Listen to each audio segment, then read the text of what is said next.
Hi guys, Assalamualaikum. So welcome to my channel. So today I'm gonna talk about longest word in English. So I'm gonna also talk about some other longest word in English you can use. So let's move to the video. The longest word in the English dictionary is pneumono ultra microscopic silica volcaniconiosis, and there are also some others. We can say supercalifragilistic expialidocious, thalassophobia, achelphobia. This and there's more other. If you learn these four longest word in English, you can very much intellectual with others. You can talk about your friends about the longest words, so they'll be shocked.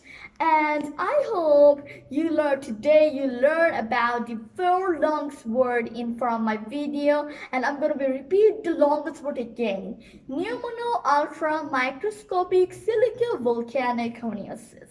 I hope today you learned some longest word from my video. So thanks for watching my video. Goodbye guys.